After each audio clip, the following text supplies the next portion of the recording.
नमस्कार। आज मैं कक्षा 10 के पद्य विभाग के पाठ 5 उत्साह पाठ पढ़ा रही हूँ, जिसके रचयिता है कवि सूर्यकांत त्रिपाठी निराला। उनका परिचय इस प्रकार है। सूर्यकांत त्रिपाठी निराला का जन्म बंगाल के महिसादल में सन 1899 में हुआ। वे मूलतः गढ़ाकोला, जिला उन्नाव, उत्तर प्रदेश के निवासी थे। निराला की औपचारिक शिक्षा 9वीं तक महिसादल में ही हुई। उन्होंने स्वाध्याय से संस्कृत, बांग्ला और अंग्रेजी का ज्ञान अर्जित किया। वे संगीत और दर्शन शास्त्र के भी गहरे अध्येता थे। रामकृष्ण परमहंस और विवेकानंद की विचारधारा ने उन पर विशेष प्रभाव डाला। निराला जी हिंदी साहित्य के मुख्य कवियों में उनकी गणना की जाती है। वे छायावादी कवि के रूप में प्रसिद्ध थे। उनकी मृत्यु सन 1961 में हुई। उनकी मुख्य रचना इस प्रकार है: अनामिका, परिमल, गीतिका, कुकुरमुत्ता और नए पत्ते। उपन्यास, कहानी, आलोचना और निबंध लेखन में भी उनकी ख्याति अविस्मरणीय है। निराला रचनावली के 8 खंड में उनका संपूर्ण साहित्य प्रकाशित है।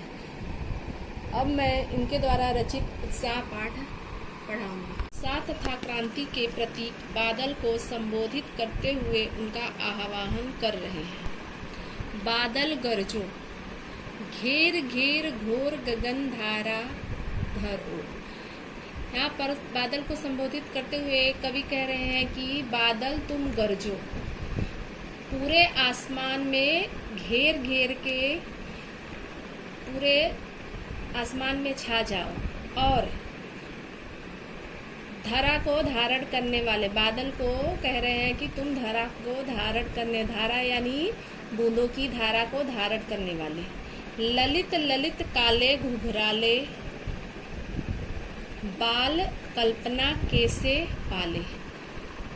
आगे कह रहे हैं कि तुम सुंदर हो, तुम्हारे बाल काले घुघराले है, विद्युत छवि उर्मे, तुम्हारे हृदय में बिजली छिपी हुई है, कवि नवजीवन वाले।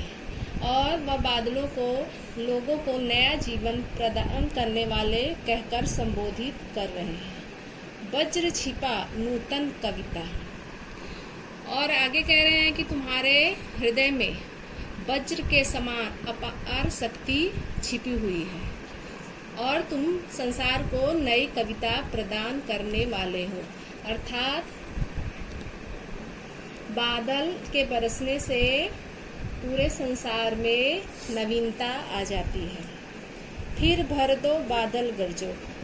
और क्या कह रहे हैं कि संगीत के समान चारों तरफ मधुरमय वातावरण छा जाता है, इसलिए वह बादल को गरज गरज कर बरसने के लिए उनको बुला रहे हैं। विकल विकल उन्मन थे उन्मन।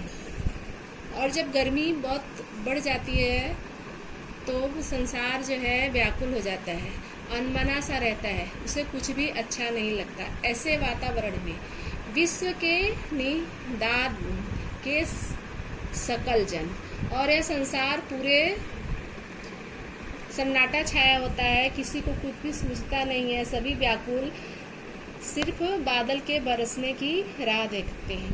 अर्थात पूरा संसार व्याकुल, बेचैन, पानी के लिए तरसता हुआ, बादलों की राह देखता हुआ दिखाई देता है। ऐसे वातावरण में आए अज्ञात दिशा से अनंत के घन। ऐसी परिस्थिति में बादल अज्ञात दिशा से आकर धरती पर बरसे। तप्त धरा जल से फिर शीतल कर दो बादल गरजो। और क्या कह रहे हैं कि ये धरती तपती हुई प्रतीत हो रही है, ऐसे में तुम जल बरसाओ और पूरी धरती को शीतलता प्रदान करो। और बादल, फिर से कह रहे हैं, बादल तुम गरजो और बरसो।